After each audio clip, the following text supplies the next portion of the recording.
I'm Norm Abram. Welcome to the New Yankee Workshop. You're not going to believe this, but today we're actually going to start building a boat. Not just a little model boat, a real sailboat that we can go sailing in. Now, we found the perfect sailboat in Seattle, Washington. I'll take you there next, right here on the New Yankee Workshop. The New Yankee Workshop features the craftsmanship of Norm Abram. This is Lake Union in the middle of the beautiful city of Seattle, Washington, where there are more boats per capita than any city in the world. And this is the Center for Wooden Boats, a place where visitors can come and see wooden boats of historical significance, and they can even take them out for a sail. The mission is to preserve and pass on the heritage of small wooden boats. But today we're here to see a class boat called a Clancy. It's a highly refined, 10-foot, 85-pound sailing dinghy, and it's built from only 29 basic parts.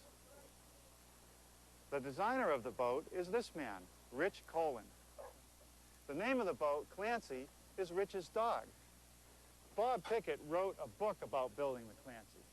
Bob, how difficult is it to build this boat? The boat is easy to build. It's built out of plywood and epoxy. And about how long would it take? Oh, 2 to 3 weeks. How does she sail? Fast and safe. Now, there's a whole bunch of kids here today. What are they doing? The kids built these boats, and they're having a race. Well, I don't want to miss that. Well, let's get in the committee boat and take a look. Sounds great. Start. So what's happening now, Bob? They are starting across the line. They will go down to this far buoy, sail around the buoy, and come back to the finish line here. Yeah, this looks like fun.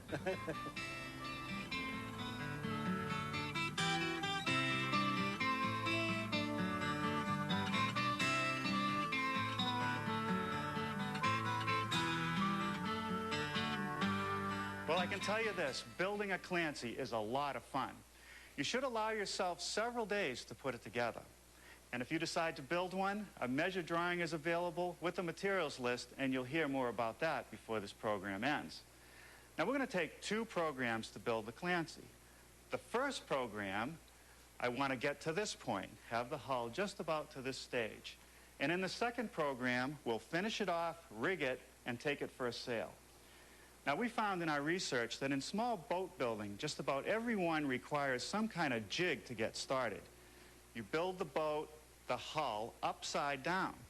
Now, here's our jig, made up of common 2x4s with plywood gussets, all assembled with screws and glue. There's some blocks at the front with the center line of the boat, and a wood strip right here which holds this centerpiece known as a crutch. And there are also braces that keep that nice and square to the frame. There's a center mold with a notch for the keelson, and the end is cut at an angle so that I can form the sides of the hull. There's a notch back here in the crutch for the aft bulkhead, and also an angled notch for the transom of the boat. Now, all the information is in the plan to build this jig. The material that I chose for the boat is a marine-grade mahogany plywood. The sheets are not 4x8, they're 4x10, and you're going to use every inch of a 10-foot sheet for the sides of the boat. Now, I want to get started today by cutting out the forward bulkhead. Now, before we cut anything, let's take a moment to talk about shop safety. Be sure to read, understand, and follow all the safety rules that come with your power tools. Knowing how to use your power tools properly will greatly reduce the risk of personal injury. And remember this, there is no more important safety rule than to wear these safety glasses. Now let's get to that bulkhead.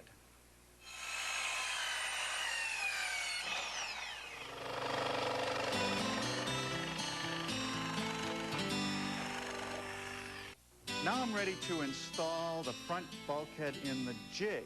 And I want to make sure that the vertical center line on the bulkhead aligns with the center line of the jig. Then I'll attach it with the screw.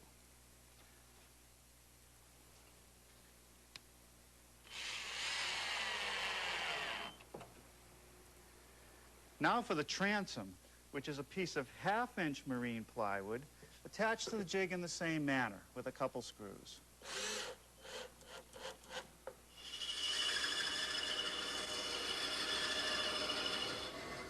Now from a piece of 2x6 Douglas fir, I've just made the curved cut on a piece which will become the knee, and that piece goes between the transom and the keelson.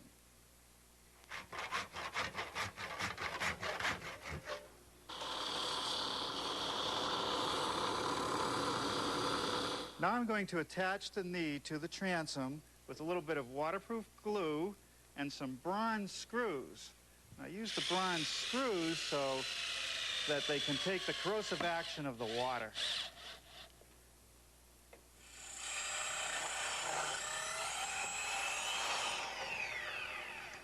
Now this piece of Douglas fir is for the keelson. That's the part that you see inside the boat. The front end has to be tapered to fit the shape of the bow. The next piece to mill is this stem, which attaches to the keelson.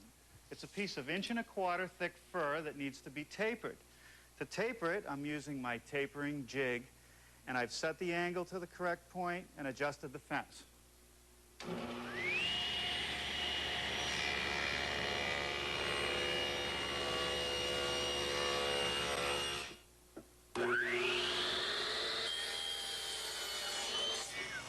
The front of the stem needs to be beveled. So I've tipped my saw blade to 30 degrees and adjusted the fence. It'll take 2 passes, 1 on each side. Now I attach the stem to the keelson with a little bit of glue and another one of those bronze screws. Well, now I've clamped the keelson on top of the knee, slipped it into the notch of the back bulkhead, here into the mold, and into the front bulkhead. Because the bottom of the boat has a slight curve to it, I'm going to have to bend down the keelson and attach it to the jig with a screw.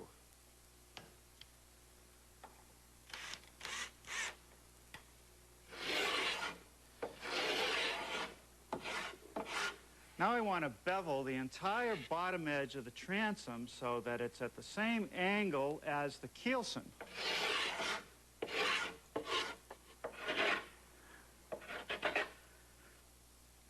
Next, I want to build this dagger board case, and it has a slot in the middle of it that goes all the way through so that the dagger board can be slipped in when we go sailing.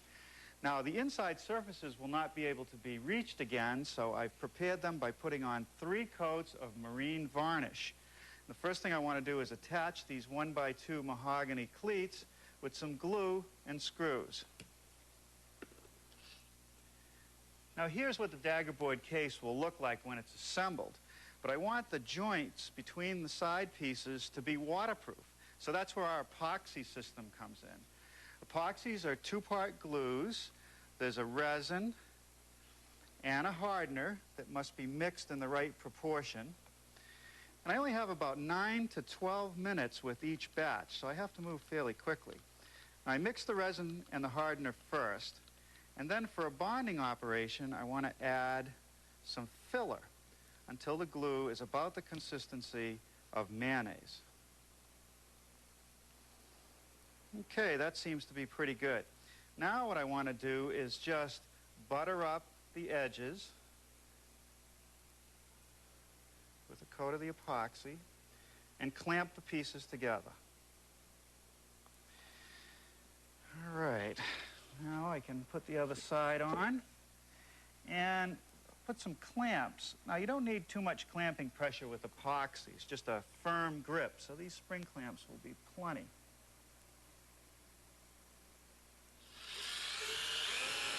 Now, we'll further secure the pieces together with a few bronze screws. Well, now let's clamp it in place. Now, with a pencil taped to a dowel, I want to reach up inside and mark out the area of the keelson that has to be cut. Now, with the dagger board case removed, I can transfer my marks to the top side of the keelson.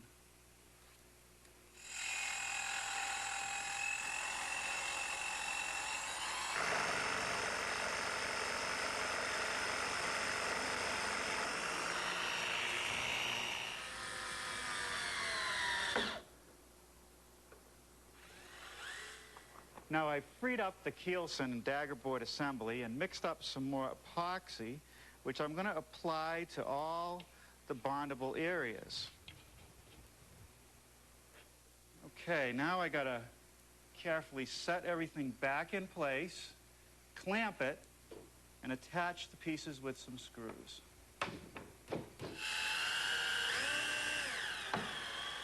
Now I want to trim the keelson so that it lines up with the bevel of the stem.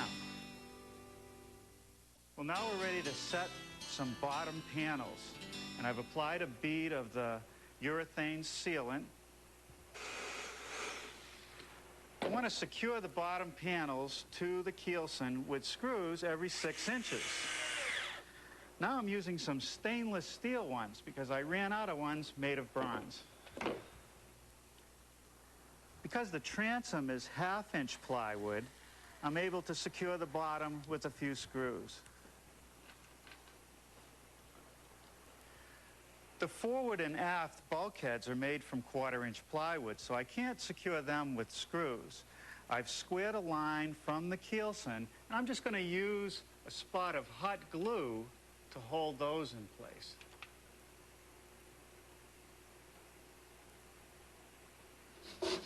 Well, I think the last thing that I'm going to do today is spend some time with my block plane, trimming the edges of the bottom so that it aligns with the center mold and both the forward and aft bulkheads.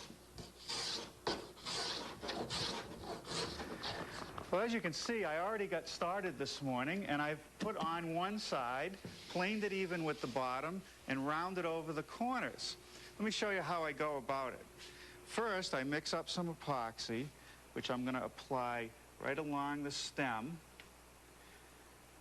And I'm also going to put some on the edge of the transom. Now, the pot life on this epoxy is 20 minutes maximum, so I've got to move quickly. Well, now I'm ready to put the skin on. I did a dry fit a little earlier, so I know about where I want to set it. And just one screw for the moment, right at the top corner.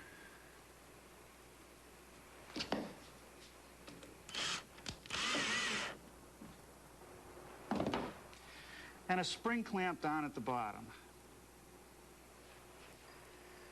Now this process is called stitching, and it's a way to secure the sides to the bottom.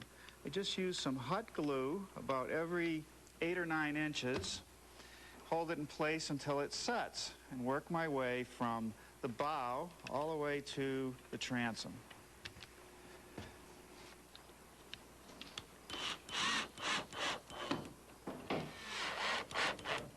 Okay, now the next task is to plane it even and round it over.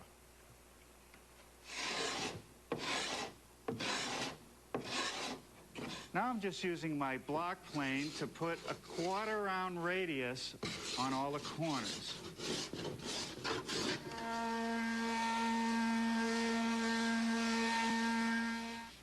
Next, I want to attach the keel to the bottom of the boat with some epoxy. So I want to clean all the mating surfaces with acetone.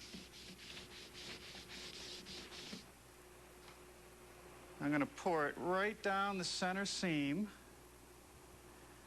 and then I'm going to spread it with my putty knife.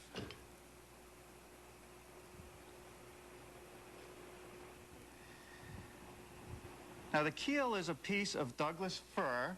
It's tapered at the front, and it has a hole in it for the daggerboard. I formed it the same way as I did with the keelson.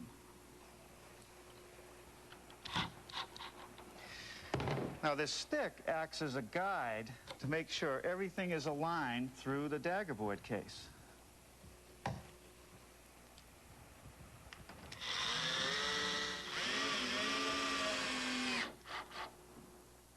Well, now I'm mixing up another batch of epoxy, and I'm using a slightly different type of filler that's ideally suited to filling the screw holes.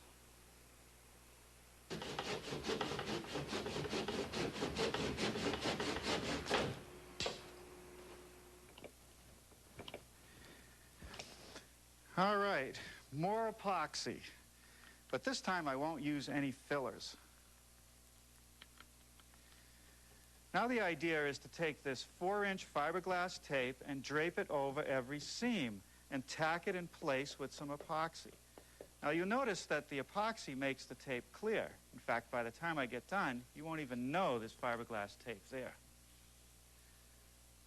All right, now I'm just going to pour a little line on the tape and using a plastic spatula, just saturate the tape. Now I got to move quickly before this epoxy sets up because there's another piece of tape that goes on top of this one to reinforce the joint. Point here is to work from the corner to the edges, removing any air bubbles. Well, the epoxy is set up overnight, and believe me, it's very hard. It'll even get harder over the next 4 days, so I want to get to taking down any excess. A paint scraper is great for trimming down the putty at the screw holes. On the fiberglass seams, I want to use the scraper to just knock down the edge, just getting rid of the little roughness on the edge. And then I want to turn to my sander and feather all the edges so that they just blend in with the wood. Now that's going to take some time.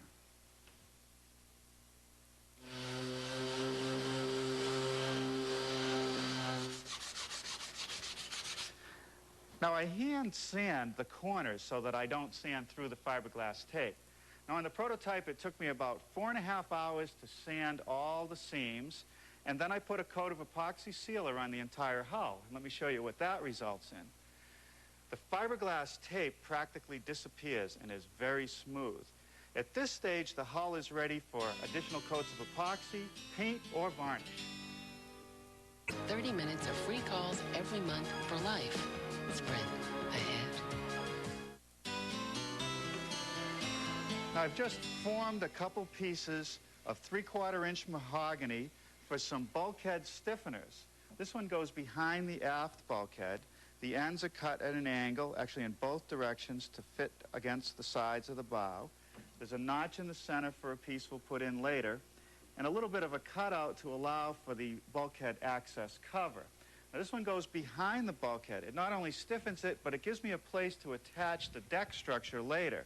Also at the bow I have these stiffeners, except there's two. Again, cut at an angle to fit the sides, and at the other end notch to fit around the daggerboard case. I want to use a little bit of glue and some screws to attach them in place.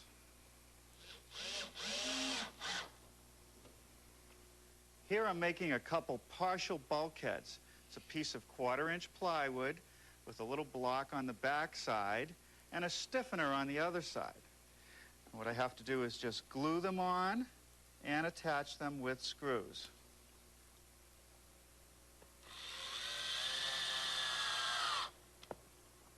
I've positioned the partial bulkheads halfway between the fore and aft bulkheads, and I have a level that I'm using as a straight edge. And now I'm just going to take some hot glue and tack them in place.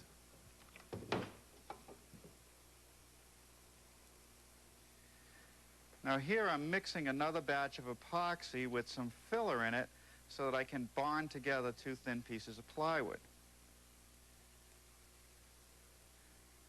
Now this piece that I'm laminating is known as a carlin, and it connects the front, the mid, and aft bulkheads.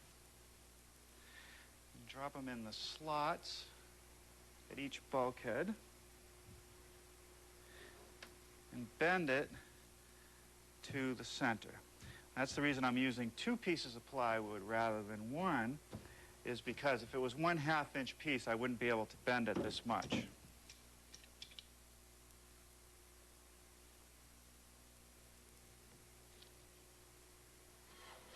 Now a couple screws into the mid bulkhead and I can remove my bar clamp.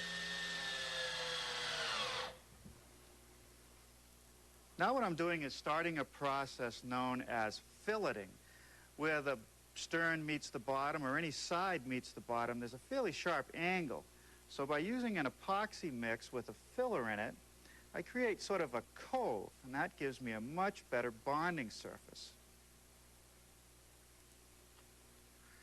Now, before the filler sets up, I'm going to lay in my fiberglass tape and wet it with some straight epoxy mixture. Not only does this fiberglass and epoxy add a lot of strength to the boat, but it'll make the forward and aft compartments watertight, providing flotation.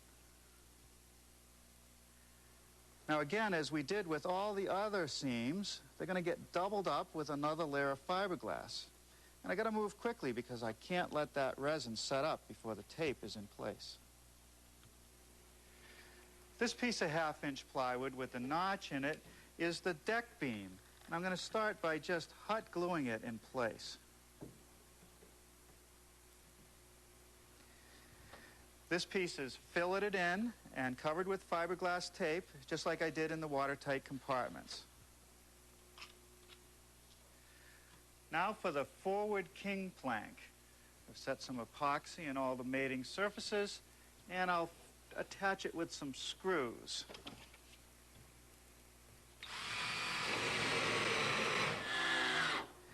A scrap block of wood attached to the stem gives me a place to fasten the front end of the king plank. Now the aft king plank, which goes between the bulkhead and the transom, is fastened in place the same way.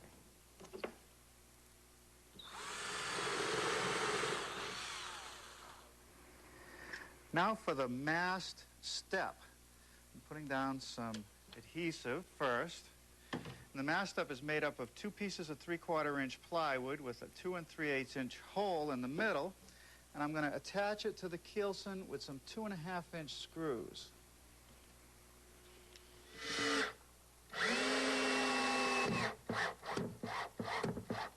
Now the tube that the aluminum mast sits in is nothing more than a piece of plumber's PVC pipe. I'm just going to slip it down through the king plank into some adhesive in the block.